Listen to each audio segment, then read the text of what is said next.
when it all happened, I was filming away. So, there was, I'm like the rock of the family, especially when it comes to, times where it's like family is really needed, and now I think I'm back. Stop everything. What I'm about to reveal will destroy the official story you've been told for nearly 30 years. Gene Deal just went public with evidence that 50 Cent deliberately left out of his Netflix documentary, evidence involving a $1 million check, ignored warnings, and knowledge of what was coming before Tupac and Biggie were killed. And I'm going to show you exactly why this changes everything. Don't you dare scroll past this. This just cracked the internet wide open, and honestly, I've been waiting for this moment. Gene Deal is back in the spotlight, and this time he's not holding anything back.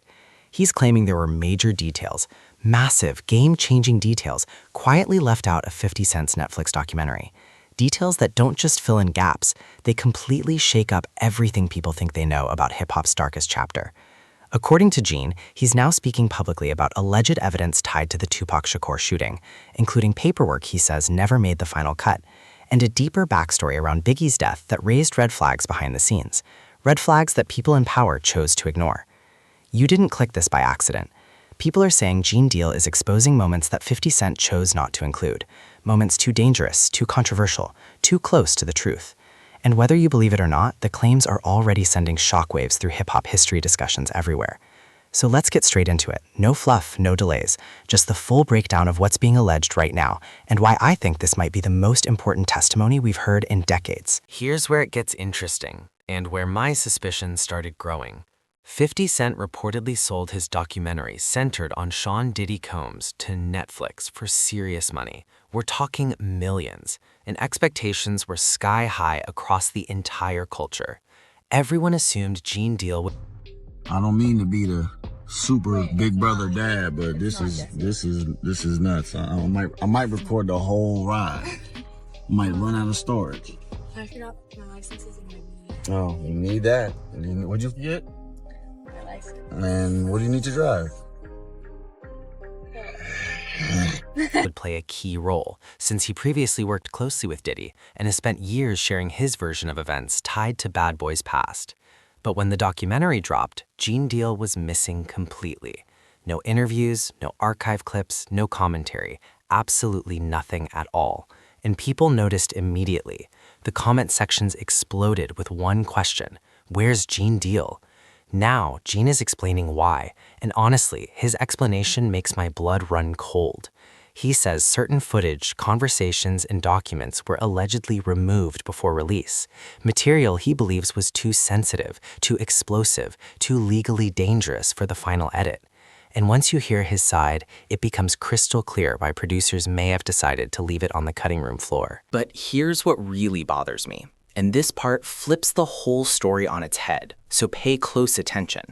Before we even touch Gene Deal's leaked material, there's something way bigger people missed, something that screams cover-up to me. This project was allegedly planned as a long, deep investigative series over 10 episodes. 10 full episodes to dive into everything, to leave no stone unturned, to finally tell the complete truth. But instead, 50 Cent suddenly dropped a 4-part Netflix series titled Diddy, The Reckoning, packed with footage filmed just days before Sean Diddy Combs faced serious legal trouble. We're talking raw behind-the-scenes moments, private lawyer conversations, casual fan interactions in Harlem, and off-camera clip. And Quincy's missing. Quincy's missing. Oh. And lastly... After he was questioned by the feds. After. I wouldn't be surprised if he was in witness. Most people never expected to see. On the surface, it looks solid, even polished, even comprehensive. But Gene Deal says the real story... A shocked and devastated Diddy spotted at the home where his story was never told. The expectation was simple. This documentary was supposed to dig into everything, every allegation, every questionable move, every cover story, every body, every dollar, every warning ignored. But according to Gene, the most critical details were quietly left out. And that's where things start getting uncomfortable, where the official narrative starts crumbling. So who is Gene Deal really, and why should anyone believe him? He wasn't just around the Bad Boy circle. He was right there, in the room, in the car, on the street, witnessing history as it happened. Gene was Diddy's former bodyguard during the peak bad boy era, present during the East Coast-West Coast tension, in Las Vegas the night Tupac Shakur was shot, and in Los Angeles when Biggie was killed. Gene says he witnessed history unfold in real time, and now he's done holding back. He's done protecting people who never protected the artists. He's done watching lies become... We know that Kim, and it's in the this is in the documentation, shot out the paperwork. He looked in the paperwork and it said Kim received a massage for about an hour when she's supposed to have full-blown pneumonia. Who gives somebody a massage when they got pneumonia? And do we know whether she used that baby oil or not for that massage? It makes you say, Naturally, the biggest question keeps popping up everywhere. Why wasn't Gene Deal included in the documentary at all? Gene recently explained it in an interview, and his answer reveals everything. He says he was initially involved, sharing footage, stories, first-hand insight, until one conversation changed everything. That conversation was with director Alex Stapleton, and according to Gene, she made it brutally clear that 50 Cent didn't control payments or final content decisions. When Gene heard the financial offer they put on the table, he felt completely disrespected, completely brushed aside. From his perspective, and I completely understand this, he brought exclusive footage and first-hand access to major moments in hip-hop history, moments that shaped an entire generation, moments that people... Basically. Do you believe that she died of pneumonia? Absolutely not. Why? What evidence do you have? She was in the best of health. We just saw each other prior to her passing. We were actually celebrating our son's new Netflix Christmas special, and she was doing just fine. In fact, we were all at the event together at Netflix in the lobby. Sean, myself, the children, all having a great time, and I'm, grabbing Sean like, what? And she's in the back going, stop. There's no, like I said, this is not marketing for me. I'm living this life. And the only reason I wanted to tell the story, Kurt, was very specifically because I was ignored. There was the most expensive PR campaign against me to shut me down. Are you concerned that he still has power outside of incarceration? Remember, I'm the only one who spoke up, and I'm the only one left alive. So this is not about a scared thing, It's just time to reveal the truth. I mean, it is what it is. I went through many, many years of scrutiny and being dragged face first on the concrete, being called. Have debated for 30 years. Yet the compensation didn't reflect that value at all, not even close. So he walked away. No arguments, no public drama, just a hard no. He refused to sell his truth for pocket change. But here's the twist that makes me believe there's more to this story. Gene now says money wasn't the only reason he was excluded. He claims massive evidence was deliberately removed, including details tied to the East Coast-West Coast conflict that would have changed everything. According to Gene, the documentary skipped key truths surrounding the death of bodyguard Jake Robles, and he claims Mark Curry knows far more than what was shown. This is where the narrative really starts falling apart, and it gets uncomfortable fast. Uncomfortable for people in power, people still operating in the industry today.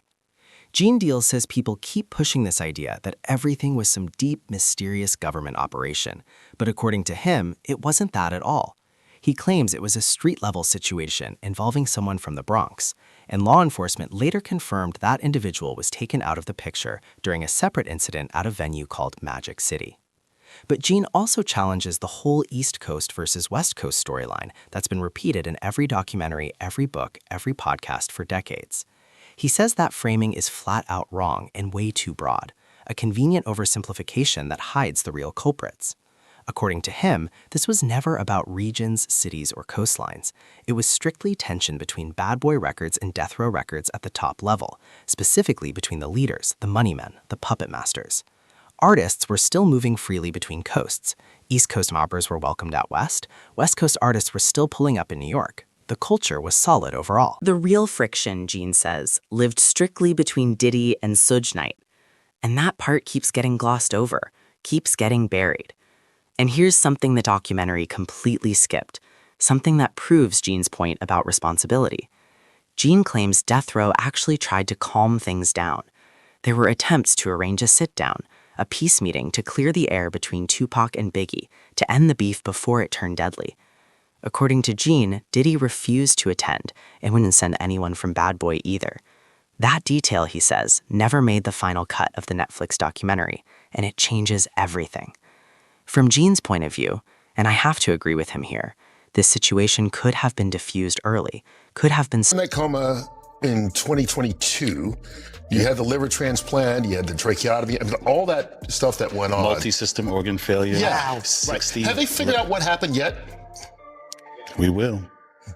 No, I mean, have the doctors medically, like, what happened to you? Yeah, so because you just collapsed, right? Yeah, so just mysteriously out of the blue, which we do talk about in the book. Yeah. If you actually knew what they did to me, there was a bounty on my head, there was a bunch of stuff. So do you think specifically then that Sean Diddy Combs or people affiliated with him did something to you that caused you to have multi-organ failure? I believe this to be the case, yes. Absolutely. Wow. Stopped before anyone died. Instead, he believes decisions were made that allowed the tension to spiral, to grow, to become fatal. And that's why this part makes people uneasy to even talk about, why it got cut from the final documentary. Now let's get into the most explosive claims, because this is where things really turn up, where Gene drops bombs that powerful people never wanted the public to hear. Gene Deal says there was advanced awareness of what was about to go down at Quad Studios in 1994, the shooting that changed everything, that started the chain of events leading to 2 deaths, and that certain people were closer to the planning than anyone wants to admit. The documentary mentions the Quad Studios incident, where Tupac was shot 5 times, but Gene says that most critical detail was deliberately left out, edited away, buried. He claims Diddy, Andre Harrell, and Jimmy Henchman were all together in Jimmy's office earlier that same day. Gene is crystal clear on one thing that still haunts him. Biggie and his circle didn't know Diddy was there at all. Diddy was expected to be upstairs at the studio session with Biggie, doing A&R work, being the mentor he claimed to be. But instead, Gene claims he stayed back in that office, watching things quietly, monitoring the situation. Why? Gene says it was about business, about control, about money and power. Diddy controlled Biggie's publishing, one of the most valuable assets in hip-hop, and Biggie was trying to restructure that deal, trying to take back control of his own work, his own legacy. Advisors were suggesting Biggie place his publishing under another name, maybe his wife, maybe Lil Cease, so he could secure his earnings directly without Diddy's hand in the pot. According to Gene, Diddy was monitoring that situation extremely closely, watching his cash cow try to escape. And while he was in that office with Jimmy Henchman, Gene claims Jimmy hinted that Tupac was about to be confronted over a financial dispute. Gene says Tupac was supposed to show up to record a track with Little Sean and settle things professionally, but words had already been exchanged behind the scenes, and tensions were dangerously high. Gene insists that Diddy understood what was coming next, what was about to happen. And here's the detail that keeps people talking, the detail that makes me believe Gene is telling the truth. Gene says if Diddy didn't expect anything serious, if he truly didn't know violence was coming, he would have gone straight upstairs to Biggie's session. That's where he was supposed to be. That's where everyone expected him. Instead, Gene claims Diddy stayed put in that office, positioned perfectly to watch how the situation unfolded, to see if Tupac would show up, to witness the consequences without being directly involved. Gene stands on this completely, stakes his entire reputation on it. He says this isn't rumor talk, this isn't internet speculation.